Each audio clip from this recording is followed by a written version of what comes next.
Hello there, everyone. We're back at lesson 65. My only function is the one God gave me. My only function is the one that relates to coming back to an awareness of love. And it says this is just confirming what's been done in the earlier lessons to keep us in remembrance of the fact that this is the only function that we have. And it says, of course, it can't be your only purpose while you have other goals as well. So the full acceptance of your release or your salvation requires these two phases. The recognition that salvation or coming back to a place of love is your function, and to relinquish all other goals that we have invented for ourselves. And all those other goals are all the ways we think we can negotiate ourselves around in the world and somehow be happy and be loved and be safe.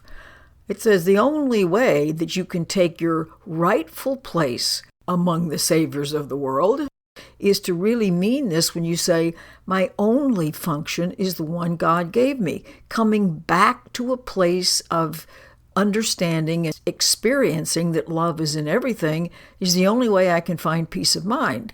Now, this does not mean that you're going to stop going to work, driving your car, raising your kids, doing all the other things that one does in the world. But as we're doing all of these things, we keep this in the foreground of our minds that as we relate, we want to hold no grievances. As we relate, we want not to see anybody as guilty or sinful or the problem or anything else. In other words, we want to release the notions that we hold against everything. And it's amazing how much we hold against everything. And then it says, try to set aside a period of 10 to 15 minutes. It's hard to imagine that we can meaningfully say, this is my only and my most important function, and no, I can't do it for 10 minutes. Well, then we need to rethink what we're doing today, because it says this idea offers us escape from everything that troubles us. It offers us the key. It offers us the answer. It offers us everything that we could possibly look for. It offers us our happiness. And therefore, try to set aside a little time every day at the same time, if possible. This is the time when I'm going to focus on nothing but letting go. And then it asks us in this longer period of time, just notice that the idea of the day is, okay, my only function is the one God gave me. And then start to watch all the thoughts that come across your mind. So now you're not trying so much to repeat the idea of the day, you're looking for all of the thoughts that arise to interfere with it. You're looking to become acquainted with all of the ways that we shoot ourselves in the foot, all of the ways that this is not our function, and that condemnation and holding other people guilty and being in conflict has really been our function. We've got to see what we're doing before we can stop. Whatever that thought may be that you're aware of reflects a goal that's preventing me from accepting my only function of release and therefore being happy. So these thoughts are interfering with my happiness. I don't want to hang on to thoughts that are interfering with my happiness, which is right here. And then it says it might become a little harder to find as you let them start to all clean out, but just keep watching.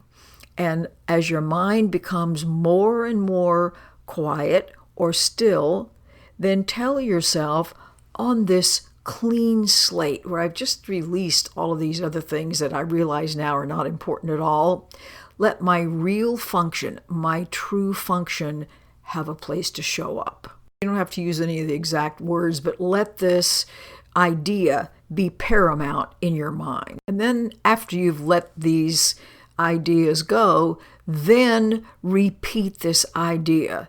And try to focus on how important this is, how much relief it's going to bring us, how our conflicts are all going to be resolved. We can't even figure out how that could happen, but they can be, and how much we really do want to come back to a place of knowing that we are lovable and we're beloved and we're loving, And now we want to remind ourselves, my only function is the one God or love gave me. And I don't want any other. I don't have any other. I don't want to be led astray. And then sometimes it says, close your eyes, and sometimes keep them open. Once again, it's combining the things we think and the things we see. And at the very end, it says, it's what you see now will be totally changed when you accept today's idea completely. See, it's not kidding when it says, as you radically change your mind, then what you see will also radically change. Have a radically interesting day today. Goodbye for now.